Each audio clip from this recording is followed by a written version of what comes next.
Thunderstorms moved through the area between 11 last night and 5 this morning, packing winds strong enough to rival a Category 1 hurricane. Wind gusts of 84 miles per hour recorded at NAS Corpus Christi. Now, at its peak, more than 11,000 Nueces County customers lost power. Now, one of the more dramatic scenes right here at this Stripes location where wind lifted an entire structure into power lines before it landed on top of the store. AP crews spent nearly 12 hours making repairs. The store remained closed for most of the day. Tonight, crews are still working to restore power to customers still in the dark across the coastal bend. And officials with AP say power to some parts of the coastal bend might not be restored until as late as 11 this evening. Our Chief Meteorologist Carly Smith is here now. And Carly, things did eventually calm down, but boy, there was a lot to pack there.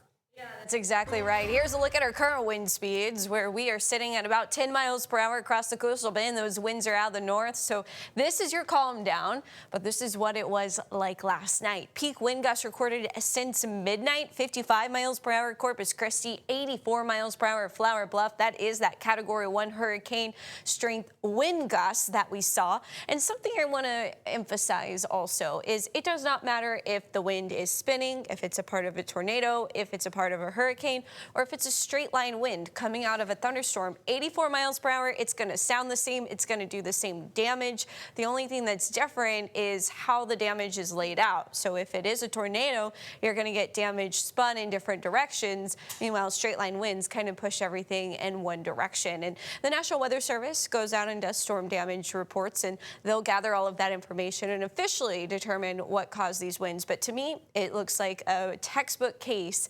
of straight line wind, and you'll see that here as we are watching this line of thunderstorms really develop. It starts to bow out perfectly as it moves through the coastal bend, and essentially as those storms strengthened, there's something called a bow echo, which is like a bow and arrow, and where the storms are moving, so the direction of movement and then that peak of the bow or the arch tends to be where you get the strongest wind, and that was right there at the Flour Bluff area. So you'll see all of those reports, coastal reports as well. You factor in the fact that there's not a lot of buildings and there's water across that region. And so the wind was able to travel across Corpus Christi Bay and pick up a lot more speed than if it would have interacting with trees and buildings and so forth. That would cause friction and slow the wind down. So a lot of wind reports along the coast, one also up in the Beeville and Pawnee area. Right now, though, we've got clear skies. We'll talk about your complete forecast and what to expect coming up. Leslie, Mike.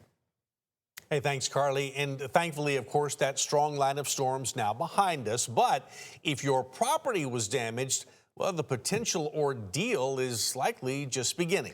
Insurance, especially in our area, can get a little tricky, can get confusing. So 3 News reporter Ryan Hopper spoke with a local agent today and joins us now to break it all down. Hey, Ryan.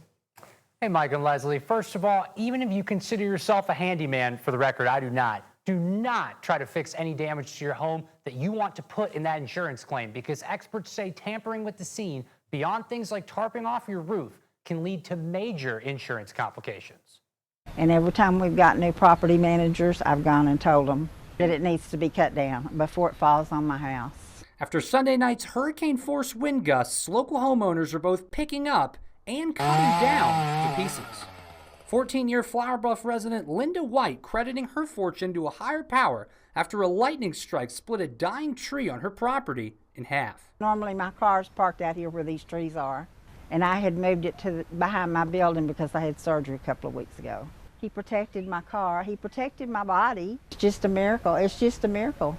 But if you weren't as fortunate, experts say that you need to document the damage and make sure you have wind-driven rain coverage, the most common claim in our area. The wind can actually lift the shingle, drive the water underneath the shingle into the ceiling and down and gets the insides of your homes wet. And it may not do any damage to your roof itself. Without this rider, there is not a storm created opening, so there would be no coverage. Next, check your windstorm deductible.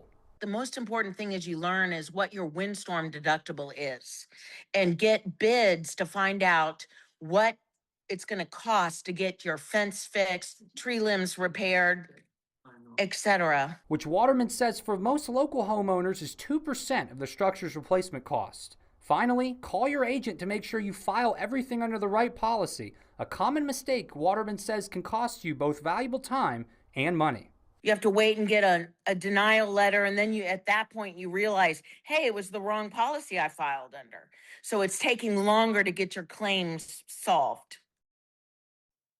And one last thing, Waterman says the busiest time for wind claims is actually from January through the end of the spring and not during our June to November traditional hurricane season. Mike, Leslie, back to you.